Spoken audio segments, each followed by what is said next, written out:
Welcome to Season 7, Episode 9 of COMMCast. I'm your host, Shannon Velarde. COMMCast is a production of the Longwood University's Communication Studies Department in the COM 434 Common Class. This show is dedicated to highlight the Longwood and Farmville communities. Today's episode is all about first-generation students and all the resources available for them on campus. Today, we're joined by Cheryl Steele, the Associate Vice President for Student Engagement Initiatives. Let's start the show.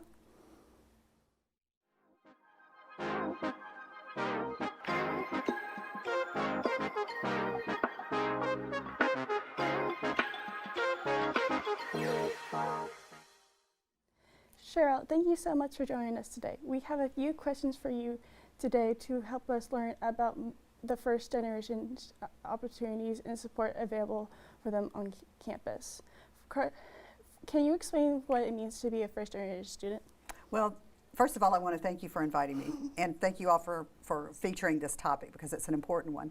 About really over a third now of Longwood students are first generation. And a first generation student is someone who neither parent nor guardian has obtained a bachelor's degree. That's the definition that Longwood uses. How do you use your role as the Vice President to help the first generation students on campus? Well, you know, it's so funny that you ask it that way because I do it like from the heart. I don't do it because of it's the job. And this has kind of become a part of my job over time. I do it because I just really believe in the need to support first-gen students and the importance of doing that. And so to me, I chair a campus committee of faculty and staff, and we do a lot of planning and sort of strategic thinking about first-gen students at Longwood and what you all might need. I don't know if you're a first-gen student yourself, Shannon, but you know, really working strategically to identify kind of areas of opportunity. So some of the programs that have come out over time, the First Gen Senior Celebration, the Tri Alpha Honor Society, those were sort of born out of that committee. What is that committee?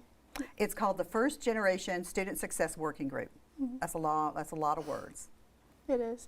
What are the resources available for First Gen students on campus?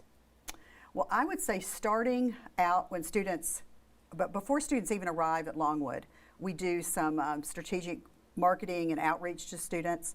This year we started what's called First Lancers. It's a first generation student transition program for new students. And so we had 24 students in the program this year, and they had an opportunity to participate in that. We always do a welcome back kind of ice cream social just to get students to know. I think one of our primary goals, we want to demystify what being first generation is. We want to celebrate it. We want to make it an asset, not it's a positive. And you know, we also, to me, we've been very good about involving faculty and staff. That we have faculty staff allies. Yeah. What piece of advice would you give to a person in the first generation student?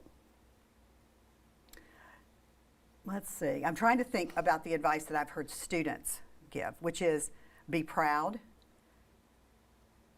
Don't be afraid to ask for help. Don't be afraid to, if you're struggling, don't be embarrassed. Take advantage of resources and get involved on campus in some way that's good for you. That feels right for you. Mm-hmm. What misconceptions do you hear often about first gen students, and can you shine any light on this misconception?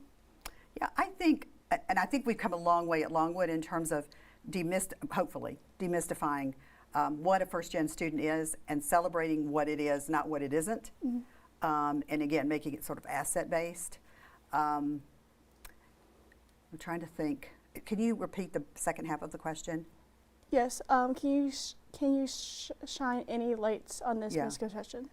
Yeah, I think honestly that what the university has done is one thing. I think students, affirming other students, has been one of the biggest things that I've seen. Students who celebrate being first gen and encourage their peers to celebrate being first gen.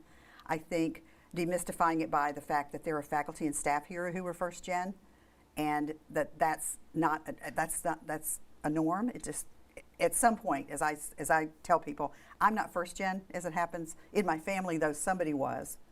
And we've all, at some point in our families, been first gen. So to me, it's something to celebrate. Are there any programs?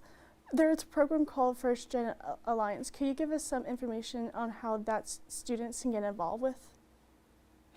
Now, I'm trying to think. We don't have a First Gen Alliance, but we have a First Lancers program for students. There's a Tri Alpha honorary.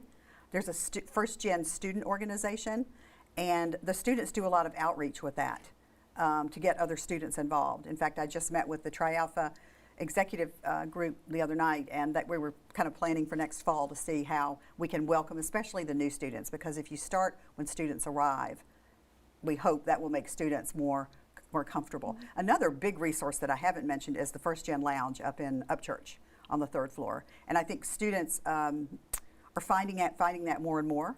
It's a great place to study. It's a great place to hang out. I do put snacks out as long as they last during the day, and students, you know, come and just, they do all sorts of work up there. Group work, independent work, hanging out, playing music sometimes. I love that for them. What do you wish First Gen students knew about Longwood specifically? That there are resources, that there are people here who truly care about them, that they shouldn't be embarrassed, just as any Longwood student shouldn't be embarrassed to use the resources that you all have, which are free.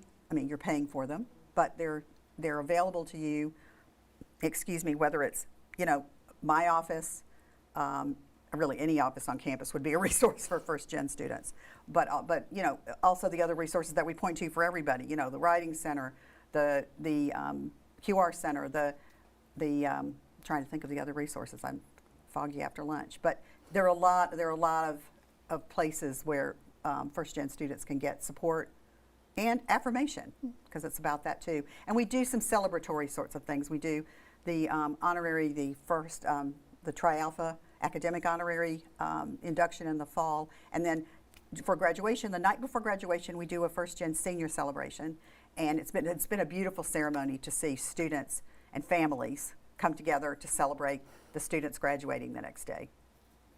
Thank you so much for informing us about First Gen students. Now let's take a quick break, and we'll be right back with COMMCast Trivia.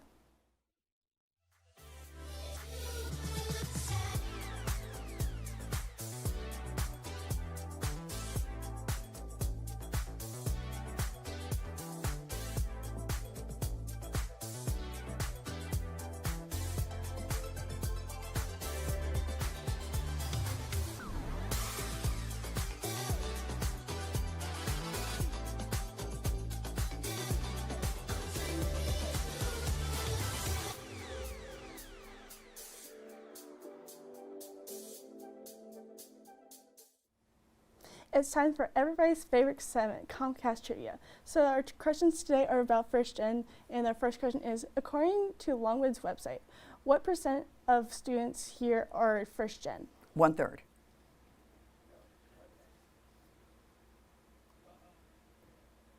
I said that so confidently. Yes.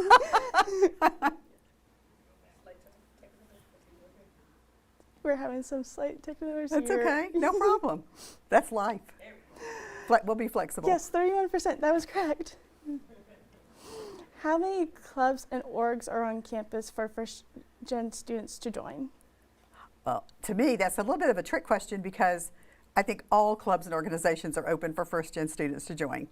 But there are some that are specific, being Tri Alpha in a First Gen student group. Let's see if I got it right. I'm going to say you're correct, because we have a lot of orgs here. Okay, good. According to the Longwood website, how many First Gen allies are on campus? You know, I'm going to say over 80. Okay. It's varied between 80 and 90. Incorrect. 3 for 3. Okay, now we have some true and false questions for you. Okay. True or false? According to the national research in the United States, 4 out of every 10 college students are First Gen. Yes, true. And you're correct. What is the name of National Honor Societies for the first generation students? Alpha, Alpha, Alpha, Tri Alpha. 5 out of 5. You got all of them. You got all the points. Woo! Thank you, Cheryl Steele, for joining us today. And thank you, everybody with COMMLab behind the scenes. And thank you for watching. We'll be right back for another episode of COMMCast.